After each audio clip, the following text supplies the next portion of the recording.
stuck at home all day, and the schools have all said, stay away. Here's something to celebrate. It's time for a 10-minute Tuesday. Hi, Neveln Knights. I'm happy to be here to read a story to you today. I miss you all so much. Today I've chosen the story Stella Luna by Janelle Cannon. And I chose this story because it has bats as the characters, and I think bats are very interesting creatures. It is a made-up story with animal characters that do some things that people do. But this story also gives information about bats, so some of it is real. So while I read, I want you to think about what parts are fiction and what is real. Stella Luna by Janelle Cannon.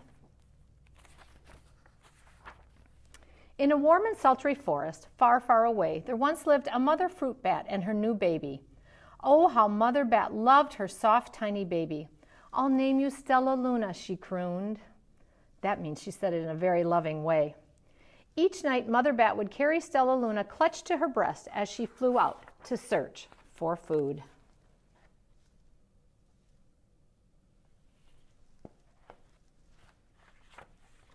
Stella Luna and her mother are fruit bats. That means they belong to the group of bats called megabats. There's another main group of bats too. Do you know what that group is called? They're called microbats, and they eat insects. One night, as Mother Bat followed the heavy scent of ripe fruit, an owl spied her. On silent wings, the powerful bird swooped down upon the bats. Dodging and shrieking, Mother Bat tried to escape, but the owl struck again and again, knocking Stella Luna into the air. Her baby wings were limp and useless as wet paper. Down, down, down she went, faster and faster into the forest below. The dark, leafy tangle of branches caught Stella Luna as she fell. One twig was small enough for Stella Luna's tiny feet. Wrapping her wings about her, she clutched the thin branch, trembling with cold and fear. "Mother," Stella Luna squeaked, "where are you?" By daybreak, the baby bat could hold on no longer. Down, down again she dropped. Flump! Stella Luna landed headfirst in a soft, downy nest, startling the 3 baby birds who lived there. Stella Luna quickly clambered from the nest and hung out of sight below it. She listened to the babble of the 3 birds. "What was that?" cried Flap. "I don't know, but it's hanging by its feet," chirped Flitter. "Shh! Here comes Mama," hissed Pip. Many, many times that day, Mama Bird flew away, always returning with food for her babies. Stella Luna was terribly hungry. Remember, Stella Luna is a fruit bat. But Stella Luna was not hungry for the crawly things Mama Bird brought. Finally, though, the little bat could bear it no longer. She climbed into the nest, closed her eyes, and opened her mouth. Plop! In dropped a big green grasshopper. Stella Luna learned to be like the birds. She stayed awake all day and slept at night. She ate bugs, even though they tasted awful. Her bat ways were quickly disappearing, except for one thing. Stella Luna still liked to sleep hanging by her feet. Once when Mama was away, the curious baby birds decided to try it too.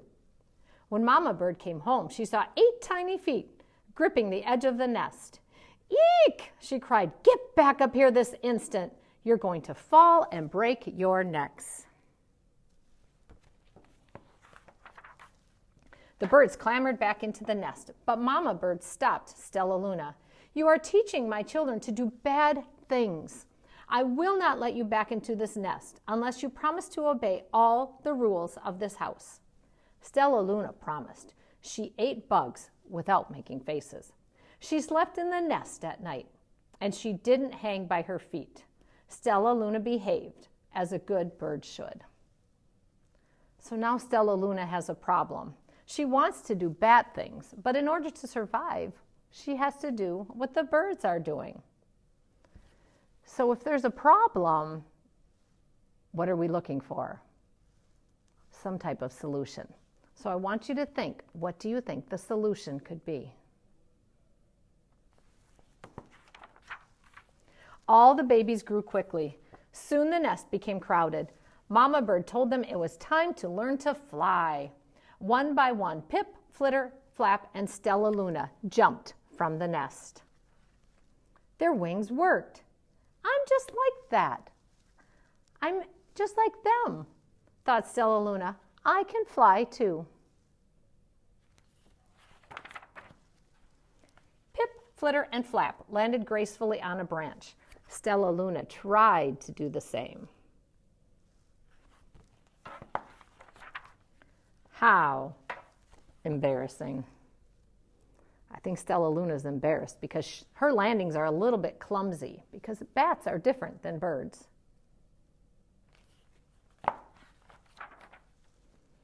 I will fly all day, Stellaluna told herself. Then no one will see how clumsy I am.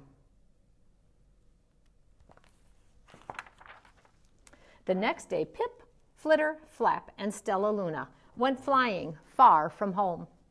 They flew for hours, exercising their new wings. The sun is setting, warned Flitter. We had better go home, or we will get lost in the dark, said Flap. But Stellaluna had flown far ahead and was nowhere to be seen. The three anxious birds went home without her. So the birds are anxious. They don't know where their friend is. All alone, Stellaluna flew and flew until her wings ached and she dropped into a tree. I promised not to hang by my feet, Stellaluna sighed, so she hung by her thumbs and soon fell asleep. She didn't hear the soft sound of wings coming near. Hey, a loud voice said. Why are you hanging upside down? Stellaluna's eyes opened wide. She saw a most peculiar face. It was the face of another bat. I'm not upside down. You are, Stellaluna said. Ah, but you're a bat. Bats hang by their feet. You are hanging by your thumbs, so that makes you upside down. The creature said, I'm a bat hanging by my feet. That makes me right side up. Stellaluna was so confused. Mama bird told me I was upside down. She said I was wrong. Wrong for a bird, maybe, but not for a bat. More bats gathered around to see the strange young bat who was behaving like a bird. Stellaluna told them her story. You ate bugs? Stuttered one. You slept at night? Gasped another. How very strange, they all murmured. Wait, let me look at this child. A bat pushed through the crowd. An owl attacked you? She asked. Sniffing Stellaluna's fur, she whispered, You are Stellaluna. You are my baby. And mother bats can really do that. They can find their baby among many, many other babies just by recognizing their smell and their sound. You escaped the owl? Cried Stellaluna. You survived? Yes, said Mother Bird as she wrapped her wings around Stellaluna. Come with me and I'll show you where to find the most delicious fruit. You'll never have to eat another bug as long as you live. But it's nighttime, Stellaluna squeaked. We can't fly in the dark or we will crash into trees. We're bats, said Mother Bat. We can see in darkness. Come with us. And see, they're fruit bats. Fruit bats have really big eyes, and fruit bats can use those big eyes to see well in the dark.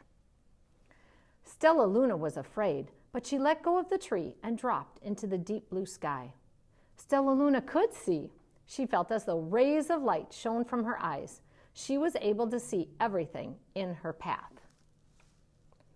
Now, bats that don't eat fruit, that are the microbats that eat insects, they don't use large eyes to see well. They have really small eyes. They use something called echolocation. And echolocation involves sounds that the bats can transmit out that bounce back against the things around them. And that's how insect-eating bats can get around at night. Soon, The bats found a mango tree, and Stella Luna ate as much of the fruit as she could hold. I'll never eat another bug as long as I live, cheered Stella Luna as she stuffed herself full. I must tell Pip, Flitter, and Flap. The next day, Stella Luna went to visit the birds. Come with me and meet my bat family, said Stella Luna. Okay, let's go, agreed Pip. They hang by their feet and they fly at night and they eat the best food in the world, Stella Luna explained to the birds on the way. As the birds flew among the bats, Flap said, I feel upside down here. So the birds hung by their feet. Wait until dark, Stella Luna said excitedly. We will fly at night. Do you think the birds will be able to do that? When night came, Stella Luna flew away. Pip, Flitter, and Flap leapt from the tree to follow her. I can't see a thing, yelled Pip. Neither can I, howled Flitter. Eee, shrieked Flap. They're going to crash, gasped Stella Luna. I must rescue them. Stella Luna swooped about, grabbing her friends in the air. She lifted them to a tree, and the birds grasped a branch. Stella Luna hung from the limb above them. We're safe, said Stella Luna. Then she sighed. I wish you could see in the dark, too. We wish you could land on your feet, Flitter replied. Pip and Flap nodded. They perched in silence for a long time. How can we be so different and feel so much alike, mused Flitter. And how can we feel so different and be so much alike, wondered Pip. I think this is quite a mystery, Flap chirped. I agree, said Stella Luna, but we're friends, and that's a fact. So there's a good lesson here. Even though the animals are different, they can still get along and be good friends. And differences are a good thing. So I want you to remember that and think about your friends and how you are alike and how you are different. I hope you enjoyed the story. I miss you all so much. Bye.